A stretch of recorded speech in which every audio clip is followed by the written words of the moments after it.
Est-ce que vous nous affirmez solennellement, après avoir prêté serment, que vous n'avez reçu aucun mail, ni du secrétaire général, ni de la direction de France Télévisions, vous conseillant ou vous enjoignant à décaler la publication de votre rapport ou de votre pré-rapport? Il devait justifier son rapport. Il a provoqué un scandale. Le magistrat Nasser Meda, auteur d'un rapport accablant sur France Télévisions, est convoqué pour s'expliquer sur le timing suspect de sa publication, suspecté d'avoir favorisé la reconduction de la présidente Delphine Ernotte. Mais à peine a-t-il prêté serment que l'audition s'embrase. Pourquoi avoir décidé de publier le rapport de la Cour des comptes sur France Télévisions juste après la décision de reconduction de Madame Ernotte en 2025? On ne travaille pas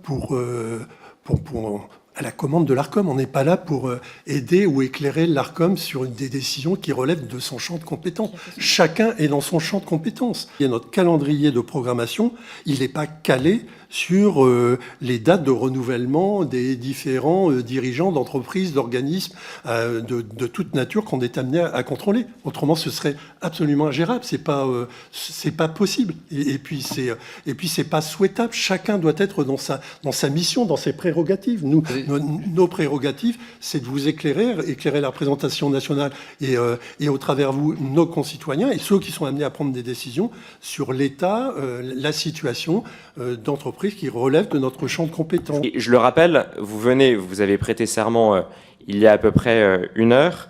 Est-ce que vous pouvez nous confirmer sous serment si vous avez été sollicité ou non par la direction de France Télévisions pour décaler la remise du rapport?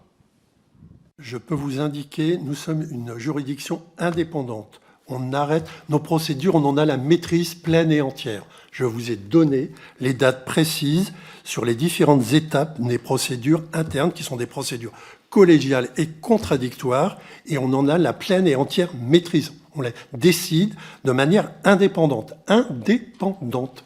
Mais Monsieur le Président, permettez-moi de vous contredire. Il y a quelques mois seulement, en 2023, lors du vote de la loi immigration, Pierre Moscovici avait décidé de reporter, après le vote de la loi, le rapport de la Cour sur l'immigration irrégulière. Et le 9 avril 2024, il avait justifié sa décision. Je le cite, « Ceux qui ont formulé des reproches sur cette loi en auraient formulé des 10 fois plus grands suite à la connaissance de ce rapport ». Reconnaissant d'ailleurs de facto l'importance d'un tel rapport sur l'éclairage de la représentation nationale. Donc permettez-nous d'avoir des doutes sur un éventuel agenda politique de la Cour des comptes, dans la mesure où Pierre Moscovici lui-même a reconnu, pour des raisons notamment politiques, qu'il y avait eu un décalage de publication du rapport qui aurait dû éclairer notamment sur la loi immigration. Je viens de vous apporter les éléments de réponse sur le calendrier de travail, où vous voyez bien que c'est impossible. Si vous voulez, je peux vous redonner les dates et vous comprenez bien qu'on était en instruction provisoire. Et en tant que rapporteur, mais même en tant que citoyen, je m'étonne de la publication d'un rapport de la Cour des comptes quelques jours seulement après la reconduction pour un 3e mandat d'une remise du rapport. Je vous ai entendu, mais en aucun cas les conclusions ont été prises par l'Arcom pour prendre leur décision de renouvellement. Je vous ai donné des dates extrêmement précises. On pourra d'ailleurs vous les adresser par écrit. Je n'ai là-dessus aucune réserve. Vous verrez que nos procédures ont été scrupuleusement suivies. Et tout est collégial. La phase d'instruction, c'est une phase d'instruction. Ce qui compte et ce qui fait foi, au final, ce que vous avez dit, Monsieur le Président, c'est le rapport définitif. Télescopage des calendriers peut entraîner, et c'est les questions du rapporteur que je ne partage pas, mais c'est ces questions, peut entraîner une forme de suspicion chez certains, puisque le calendrier de renouvellement de nomination de la présidente directrice générale en même temps que la publication d'un rapport de la Cour des comptes, même si il y a effectivement pas une simultanéité immédiate, mais on peut s'interroger, et c'est pas du tout pour jeter la suspicion sur ces conditions de nomination ou sur vos travaux, mais c'est vrai on voit, et les questions du rapporteur en témoignent, que le télescopage des calendriers peut ensuite entraîner des questions et des interrogations de la part des Français. J'ai du mal à entendre la notion de télescopage ou voire même de suspicion.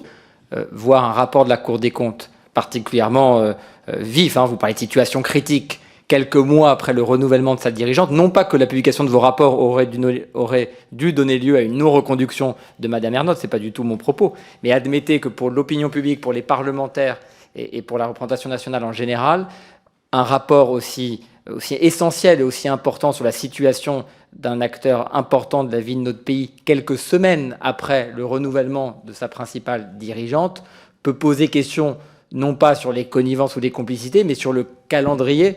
Et donc moi, je maintiens que même si vous êtes totalement indépendant, on peut imaginer qu'il y ait des calendriers qui tiennent compte des renouvellements et des nominations. Ce rapport, il aurait pu avoir lieu il y a 6 mois, il y a 1 an. Enfin, bon, après, ça nous appartient, nous, législateurs, de prendre des décisions le moment venu. Est-ce que vous nous affirmez solennellement, après avoir prêté serment, que vous n'avez reçu aucun mail, ni du secrétaire général, ni de la direction de France Télévisions, vous conseillant ou vous enjoignant à décaler la publication de votre rapport ou de votre pré-rapport? Je vous ai dit que j'avais déjà prêté serment comme magistrat pour conduire mes missions en totale indépendance. Et je redis qu'en plus, tout est collégial et contradictoire. Tout a été conduit de manière indépendante. Je ne vous ai pas entendu, je n'ai pas l'impression que vous m'avez dit, donc je vous repose la question. Est-ce que vous avez reçu le moindre mail ou le moindre courrier du secrétariat général ou de la direction de France Télévisions vous conseillant ou vous enjoignant à décaler le pré-rapport ou le rapport final que vous étiez en train de commettre? Je répète, on est indépendant, on a une procédure qui est collégiale, qui est contradictoire, et ce qui compte au final, c'est le rapport définitif. Mais vous ne me... Vraiment, question simple, réponse simple, Monsieur le Président, je vous en conjure. Ma question, avez-vous reçu un mail ou un courrier du secrétariat général ou de la présidence ou de la direction générale de France Télévisions qui vous conseille ou qui vous demande de décaler le pré-rapport ou le rapport final? Oui ou non? On n'a rien décalé. Je vous ai dit que notre procédure a été suivie. Il n'y a pas de décalage. Donc si vous êtes...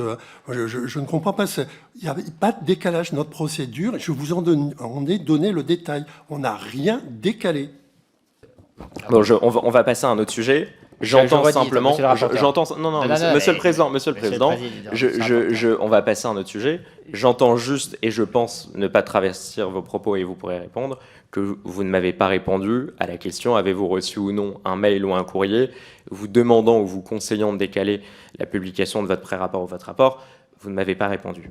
Et je pense vraiment que les Français qui nous regardent et qui pourront reprendre ces extraits se disent que vos non-réponses, notamment sur l'existence d'un mail du secrétariat général ou la direction générale de France Télévisions sur d'éventuelles incitations à décaler votre pré-rapport ou votre rapport, votre non-réponse, qui nous explique que vous avez une garantie d'indépendance, mais vous ne répondez ni par oui ni par non, alimenteront, je pense, bien des doutes sur ce sujet-là.